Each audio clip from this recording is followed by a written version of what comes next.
Anaesthesia అనేది ఏ specific part లోనే ఇవ్వడానికి ఉంటుందా, లేదంటే దానికి డిపెండెంట్ పార్ట్స్ జనరల్ అనస్థీషియాలో పేషెంట్ కి అసలు ఏం గుర్తుండదు, just they will be sleeping. కాకపోతే we have multiple options nowadays. Patient కి ఒక ఎపిడ్యూరల్ ఇంజెక్షన్ ఇస్తే patient will have pain free delivery అనమాట. ఇంకా పోస్ట్ పార్టం కూడా if you are having a pain అంటే డెలివరీ అయ్యా కూడా యూ కెన్ ఎక్స్టెండ్ ఇట్. ఆ తర్వాత సర్జరీ అంతా అయిపోయిన తర్వాత కాన్షియస్ వచ్చేలాగా చేసి then will wake the patient.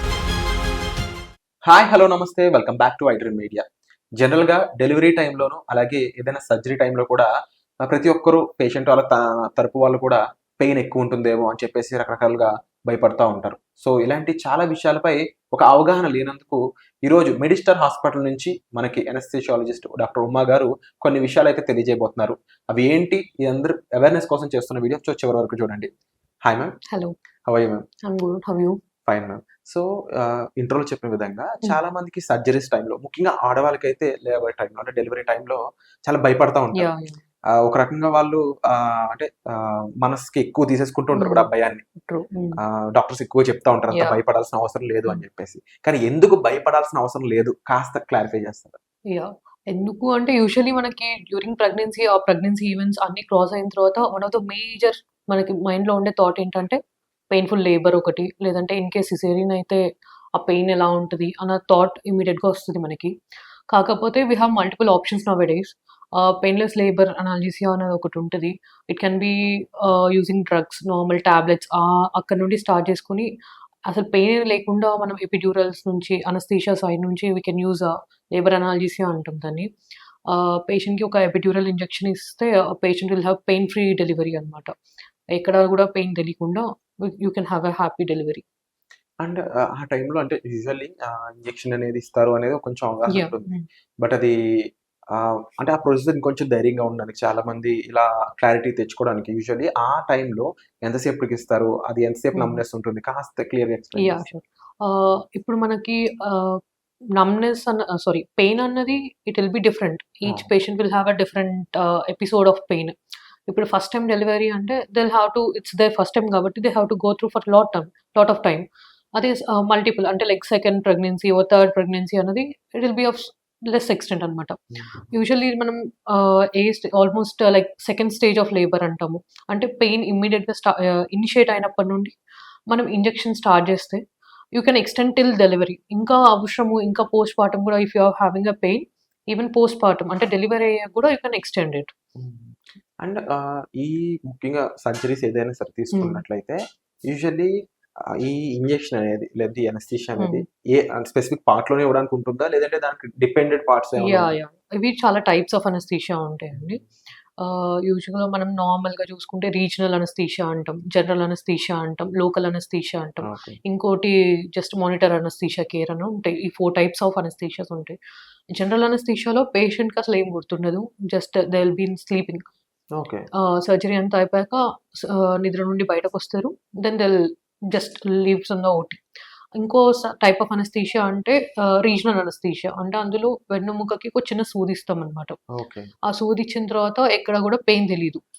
అది ఒక టైప్ ఆఫ్ అనస్థీషియా. ఇంకోటి హోల్ బాడీ రాదు, జస్ట్ ఇప్పుడు సపోజ్ మీకు ఏమంటారు, ఇప్పుడు సపోజ్ హెర్నియా సర్జరీ ఉందనుకోండి, ఇంగ్వెనల్ రీజన్ అంటే మనకి తొడ దగ్గర ఒకటి అనస్థీషియా వస్తే చాలు, అంత దాకా అనస్థీషియా వస్తే చాలు.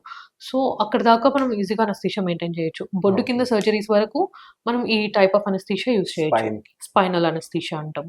అది ఒక టైప్ ఆఫ్ రీజనల్. జనరల్లో అయితే మనకి నార్మల్ ఇప్పుడు మనం క్యాన్యులా పెట్టుకుని ఉంటాము. ఆ క్యాన్యులా నుంచే డ్రగ్స్ ఇస్తాం అనమాట. అంటే మెడిసిన్స్ ఇస్తాము. అనస్థీషియా నిద్ర వచ్చే మెడికేషన్స్ డ్రగ్స్ ఇస్తాము. ఆ డ్రగ్స్ ఇచ్చినప్పుడు విల్ హ్యావ్ అ స్లీప్, నిద్ర వస్తుంది. తర్వాత మనం ఎయిర్వే సెక్యూర్ చేస్తాం. That's our part, I will do it. ఆ తర్వాత సర్జరీ అంతా అయిపోయిన తర్వాత పేషెంట్ కాన్షియస్ వచ్చేలాగా చేసి then will wake the patient. And ఇంకా డిఫరెంట్ టైప్స్ చెప్పారు కదా, ఇంకోటి మానిటర్డ్ అనస్థీషియా కేర్ అంటే ఇంకో టైప్ మానిటర్డ్ అనస్థీషియా కేర్ అని ఉంటుంది. అందులో ఏంటంటే జనరల్ అనస్థీషియా కంటే తక్కువ అనమాట. అంటే ఫ్రమ్ నార్మల్ లైక్ ఇప్పుడు క్యాత్ ల్యాబ్లో అది యూజువల్లీ లోకల్లో చేస్తారు. అంటే జస్ట్ మనకి పెయిన్ దగ్గర ఒకటే ఇంజెక్షన్ ఇస్తారు, లోకల్ ఇంజెక్షన్. అలా కాకుండా ఇప్పుడు పేషెంట్స్ కొందరు యాంగ్షియస్ ఉంటారు, ఏ సర్జరీస్కైనా, లేదంటే సపోజ్ ఎంఆర్ఐ స్కాన్ తీసుకోండి, ఆ స్కాన్ లోపలికి వెళ్ళాలంటే కొంచెం యాంగ్జైటీ వస్తుంది. సో అలాంటి టైంలో మనం సెడేషన్ అన్నది చూస్తాం అనమాట. అంటే పేషెంట్ తనంతకు తనే గాలి తీసుకుంటుంటారు కానీ kind of sleep, absolute sleep. Okay. Okay. అంటే నో వాళ్ళు కొంచెం యాక్టివ్‌గా ఉంటారంటారా? నార్మల్ రెగ్యులర్ అంటే మన వైటల్స్ అన్నీ మెయింటైన్ అవుతుంటాయి. Hmm. BP, heart rate and oxygen levels అవన్నీ మెయింటైన్ అవుతుంటాయి. హ్మ్. కాకపోతే will be at sleep. And final type of ఇంకోటి local anaesthesia that is like a part కావాలంటే ఆ పార్ట్‌కి. అంటే చిన్న ఓకే. చిన్న ఎక్సిషన్స్ ఇప్పుడు లైపోమాస్, బొంట్లో హ్మ్. ఎక్కడైనా గడ్డలున్నా అలాంటివి చిన్న చిన్నవి లేదంటే ఎక్కడైనా సూచర్ ఎయాలన్నా హ్మ్. అలాంటి వాటికి లోకల్ అనస్థీషియా అనేది యూజ్ చేస్తారు. అండ్ యూజువల్లీ ఇప్పుడు కొన్ని కొన్ని సిట్యుయేషన్స్‌లో అంటే యాక్సిడెంట్ అనే యాహ్! కేసెస్‌లో బయట పడిపోయి ఉంటారు. అవును. ఎక్కడో పర్సన్. అవునవును. అక్కడి నుంచి తీసుకొస్తారు గదా! హ్మ్. అప్పుడు ట్రీట్మెంట్ అనేది ఏ విధంగా ఉంటుంది? ఫస్ట్ మనకి ఒక పేషెంట్ మనకి బయట నుండి అసలు ఏమీ తెలియకుండా హ్మ్. ఈఆర్‌కి ప్రెజెంట్ అయితే, మనం ఫస్ట్ చూడాల్సినవి ఫస్ట్ 3 ఏబీసీస్ ఉంటాయన్నమాట. ఏబీసీ అని అంటాం. ఏ అంటే ఎయిర్‌వే, బి అంటే బ్రీతింగ్, సి అంటే circulation. Airway in the sense ఇప్పుడు మనము నార్మల్ ముక్కుతో గాలి తీసుకుంటాము. తర్వాత ముక్కు నుంచి లారింగ్స్‌లోకెళ్తాయి. లారింగ్స్ నుంచి నార్మల్ లంగ్స్‌లోకి ఇలా పాసేజ్ ఉంటది. ఇప్పుడు ఈ ఎయిర్‌వేలో ఎక్కడ అబ్‌స్ట్రక్షన్ ఉన్నా గూడా it will be a deadly thing. హ్మ్. సో, ఫస్ట్ మనము ముక్కు నుంచి క్లియర్ చేసుకుంటూ రావాలి. అన్నీ నీట్‌గా ఉన్నాయా లేదా? అంటే ఇప్పుడు సపోజ్ యాక్సిడెంట్స్ అనుకోండి. ఆళ్ళు ఎప్పుడు తిన్నారో తెలీదు. So, they will be more prone for aspiration. అంటే వామిట్ చేసుకొని తన ఓన్ సెక్రీషన్స్ లంగ్స్‌లోకెళ్ళిపోయే ఛాన్సెస్ ఉంటాయి. ఓకే. అది ఫస్ట్ మనం ప్రివెంట్ చేయాలి. ఇంకోటి ఇప్పుడు సపోజ్ బ్లీడ్ అయితుంది. అది కూడా లంగ్స్‌లోకెళ్ళే ఛాన్సెస్ ఉంటాయి. దీనివల్ల పేషెంట్ యాస్పిరేట్ అయ్యి కొలాప్స్ అయ్యే ఛాన్సెస్ కూడా ఉంటాయన్నమాట. ఫస్ట్ ఎయిర్‌వే మెయింటైన్ చేసుకోవాలి. ఫస్ట్ పాసేజ్ సరిగ్గా ఉందా లేదా? హ్మ్. Next breathing. బ్రీతింగ్ అంటే మనం నార్మల్ బ్రీత్ చేస్తే ఆక్సిజన్ లోపలికెళ్తుంది.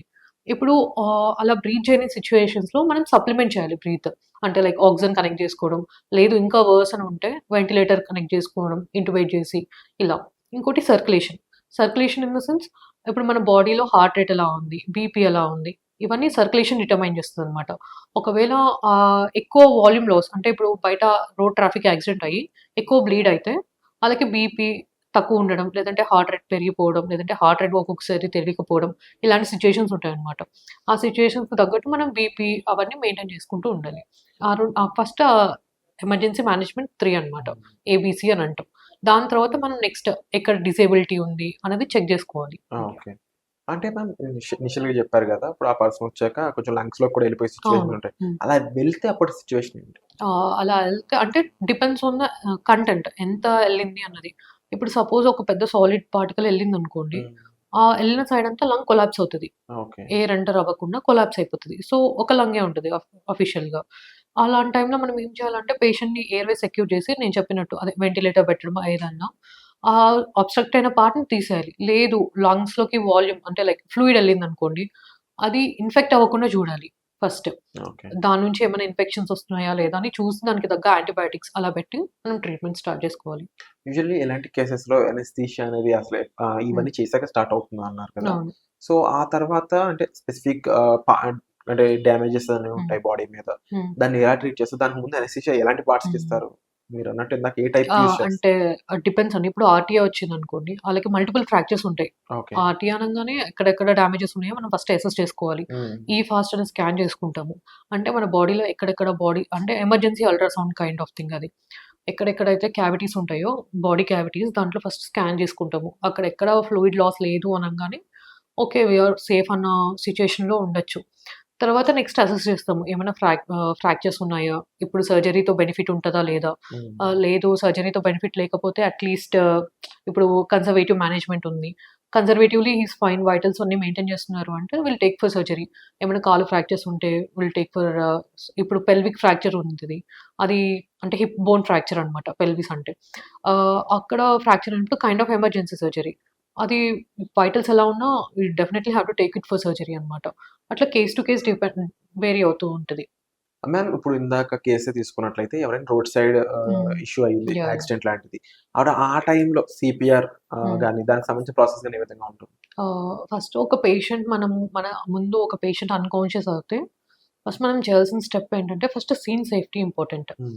సపోజ్ రోడ్ పైన కొలాప్స్ అయ్యాడనుకోండి, we can't do CPR on the road. ఎందుకంటే ఫస్ట్ మనకి మనం important and road is also అవును. Not a thing to do.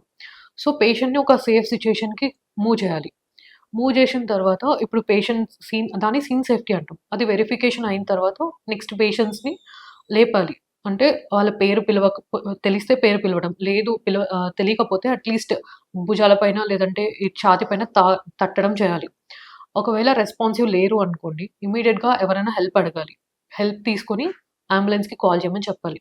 తర్వాత నెక్స్ట్ పల్సెస్ చూడాలి. ఏదర్ ఇక్కడ పెరిఫెరల్ పల్స్ అన్నా, ఇంకోటి కెరోటిడ్ పల్స్. ఇది ఓకే. సెంట్రల్ పల్స్ అంటాం. ఇవన్నీ జస్ట్ 10 సెకండ్స్ లోపల అయిపోవాలి. ఇమ్మీడియేట్ ర్యాపిడ్ యాక్షన్ జరగాలి. జరిగిన తర్వాత నెక్స్ట్ ఇమ్మీడియేట్‌గా సీపీఆర్ స్టార్ట్ చేయాలి. ఒక పర్సన్ ఉంటే 30 సైకిల్స్ చేయాలి. అంటే 30 టైమ్స్ చెస్ట్ కంప్రెషన్స్ ఇస్తే 2 టైమ్స్ బ్రెత్స్ ఇవ్వాలి. ఇలా చేస్తూ ఉండాలి టిల్ అంబులెన్స్ సర్వీస్ వచ్చేదాకా. నెక్స్ట్ పేషెంట్‌ని మొబిలైజ్ చేసే టైంలో కూడా మనకి నెక్ అన్నది ఇంపార్టెంట్. ఓకే. మనకి అది ఎందుకు కొలాప్స్ అయ్యారో తెలీదు. Suppose there is some spondylosis కానీ ఇలాంటి కండిషన్స్‌లో మనం నెక్ ఎక్కువ మొబిలైజ్ చేస్తే దానివల్ల ఏమంటారు హెవీ స్పైనల్ అవ్వడం. షాక్ ఇలాంటివి జరిగే ఛాన్సెస్ ఉంటాయన్నమాట. సో నెక్ స్టెబిలిటీ అనేది ఇంపార్టెంట్. తర్వాత next if ambulance is ready and all you can shift the patient to hospital. And ma'am usually అప్పుడు ఏజ్ వైస్ కూడా ఇందులో ఇంపాక్ట్ అనేది ఉంటుందా? లేదంటే ఏజ్‌తో అంత పెద్ద ఇంపార్టెన్స్ ఉండదా క్రైటీరియా? క్రైటీరియాలో ఏజ్‌కి అంటే లైక్ నియోనేట్స్‌కి మరి చిన్న పిల్లలకి చేంజ్ అవుతుంది గానీ, అడల్ట్స్‌కి వచ్చేసరికి it is a criteria till the old. Like 10 years నుంచి స్టార్ట్ యాహ్! చేసుకోవచ్చు. Yeah! 10 to yeah! And usually accident అనే కేసెస్‌లో మీరు ఆ పర్సన్‌కి ఆల్రెడీ ఏదైనా డిసీజ్ ఉందా లేదా తెలుసుకోవడం గాని, లైక్ హ్మ్. వాళ్ళు హై బీపీ పేషెంట్స్ ఉండుండొచ్చు. లేదంటే హార్ట్ అటాక్ సంబంధించి స్టంట్ ఉన్న పేషెంట్స్ అవును. ఉండుండొచ్చు. అలాంటి కేసెస్ మరి ఎలా డీల్ చేస్తారు? ఇప్పుడు ప్రెజెంట్ ఇప్పుడు పేషెంట్ వచ్చిన తర్వాత మనకి ఆళ్ళ డయాగ్నోసిస్ కంటే మేజర్ ఇంపార్టెంట్ ఫస్ట్ పేషెంట్‌ని స్టెబిలైజ్ చేయడం ఉంటది.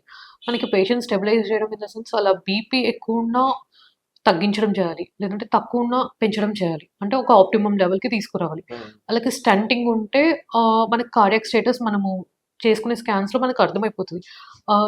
అంటిల్ అటెండర్ కమ్స్ మనం పేషెంట్‌ని మెయింటైన్ చేయగలిగితే it will be fine. Okay. ఆ తర్వాత మనకు కావాలంటే పేషెంట్ కండిషన్స్ అవన్నీ రూల్ ఔట్ చేయొచ్చు. ఫస్ట్ నేను చెప్పిన ఏబీసీ ఇవన్నీ మేజర్ ఇంపార్టెంట్ అన్నమాట. So like till the next information comes or something. ఆ ప్రొసీజర్ అనేది కంపల్సరీ ఎలాంటి పేషెంట్స్‌కైనా సరే మీరు యాహ్! Compulsory yeah! గో ఎలాంటి త్రూ. ప్రొసీజర్స్ కానీ ఇది మెయిన్. ఏబీసీ సో అనేవి బేసిక్. దానివల్ల మనం చాలా ఈ విషయాలన్నీ కవర్ అవుతాయి. యాహ్! కంప్లీట్‌గా వాళ్ళు ఏంటి, ఎలాంటి సిట్యుయేషన్‌లో ఉన్నారు యాహ్! బాడీ అనేది.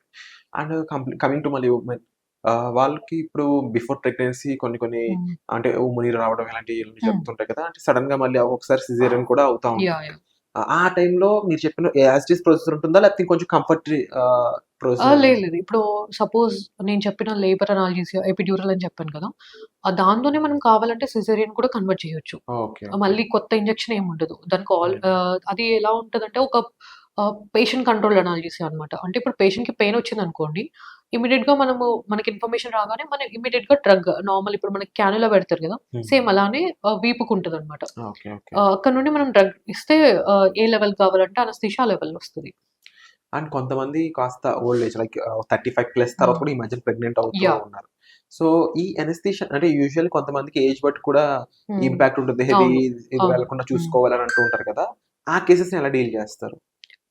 అంటే అవి నార్మల్ అంటే లైక్ బీపీ, షుగర్ లేదంటే వాళ్ళ కోమార్బ్స్ బట్టి మేనేజ్‌మెంట్ డిఫర్ అవుతుంది. లేదు నో కోమార్బ్స్ అనంగానే జస్ట్ నార్మల్ కేస్ లాగా. ఇప్పుడు సపోజ్ బీపీ ఉంది, లేదంటే షుగర్ ఉంది, థైరాయిడ్ ఇష్యూ ఉంది. దానికి మేనేజ్‌మెంట్ వేరేలా ఉంటది. షుగర్స్ ఉంటే షుగర్స్‌ని కంట్రోల్ చేయడం, బీపీ నార్మల్ లెవెల్‌కి తీసుకురావడం సర్జరీ ముందు ఇవన్నీ జరుగుతాయి. Thank you so much Uma yeah! గారు. అండ్ ఎందుకంటే ఇలాంటి డౌట్స్ అన్ని క్లారిఫై అయితే ఎవరైతే నిజంగా పేషెంట్స్ కానీ లేదా వాళ్ళ ఫ్యామిలీస్ ఉంటారు. కాస్త ధైర్యంగా హాస్పిటల్ రావడానికి కొంచెం భయపడకుండా ఉంటారు. Yeah! Anyway they will come to hospital. But ఆ ధైర్యం మీరు ఇలా మెడిస్టార్ ద్వారా ఇస్తున్నందుకు thank you so much. And we are really proud of you. So విన్నారు కదండీ. సో ఇలాంటి ప్రాసెస్ అంతా కూడా చాలా సిస్టమాటిక్‌గా విత్ ప్రొఫెషనల్స్ అండర్‌లో జరుగుతా ఉంది మెడిస్టార్ హాస్పిటల్‌లో. సో మీకు ఏ అవసరమైనా సరే please contact to Medistar hospital. So వచ్చే ఎపిసోడ్‌లో మళ్ళీ కలుద్దాం. Thank you so much thank for you. The information. And for more videos, Please subscribe to iDream. Please subscribe to iDream. Please subscribe iDream. And please subscribe to iDream. For more videos, subscribe to iDream. please like, share, and subscribe to the channel. Congratulations, iDream. subscribe to iDream. Subscribe to iDream. So subscribe to iDream Media. iDream team అందరికి huge congratulations. Please subscribe iDream Media. Please subscribe to iDream. Subscribe iDream. Please subscribe to iDream. iDream అంటే నా కళల ఛానల్ను subscribe చేసుకున్న నోరు తిరుగుతలేదు. మీరైతే గంట గుర్తు కొట్టండి. For more such videos, please subscribe to iDream. Subscribe to iDream. Please subscribe to iDream. Please subscribe iDream Media. Please do subscribe to iDream. Please subscribe to iDream Media. For best entertainment and information, please subscribe iDream. And don't forget to subscribe to iDream.